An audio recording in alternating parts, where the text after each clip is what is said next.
Hi, my name is Suzanne Long. I teach accounting at Jackson College in Southern Michigan, and I'll be using QuickBooks Online 2020 with Labyrinth. I'm working on my prep now for my fall class, and we're switching to QuickBooks Online. So I pretty much looked at all the textbooks that I could find for QuickBooks Online and did a thorough review.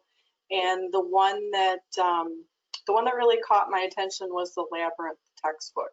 Some of it was the layout, some of it was the language and how things were worded for students.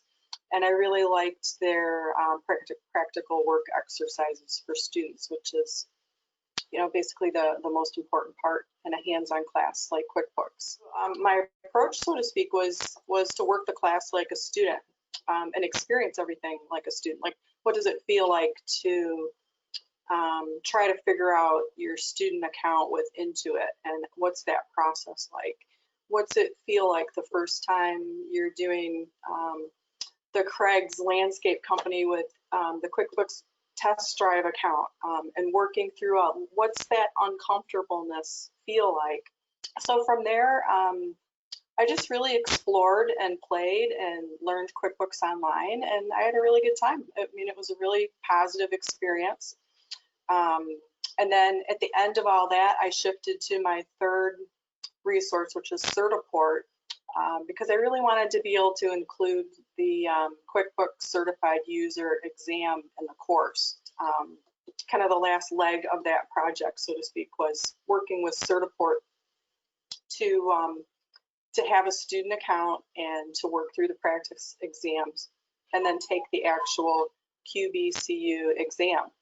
So, I should have grabbed my certificate. I am now a QBCU, so I can add that to my list of letters and all that. So that was, basically my approach was to experience things as a student and to interact with the course materials from ground zero. Now that I'm through everything, now I'm going back and looking at, okay, how do I want to structure the class? What do I want to include, not include? How many points do I want to assign? All of that kind of course design kind of work. I will say that while I was doing my student experience with QuickBooks Online 2020, I kept both a pad of paper and a file on my computer. And when my brain flipped into faculty mode, teacher mode, like, oh, I think I want to do this with the quizzes, or oh, this is how I want to have students upload something, or oh, this would be a really great idea for a forum or an online office hours activity.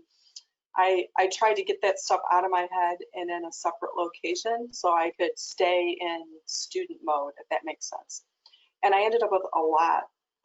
So I had a lot of, those ideas to work with when I got to the end of my experience, and then kind of flipped into, okay, now I want to set it up. So in a sense, it was a good investment of time for a lot of reasons, because when it was time to set up the class, I really know the class and I really know what I want and how I want to use it and how I want to describe it in the syllabus for students.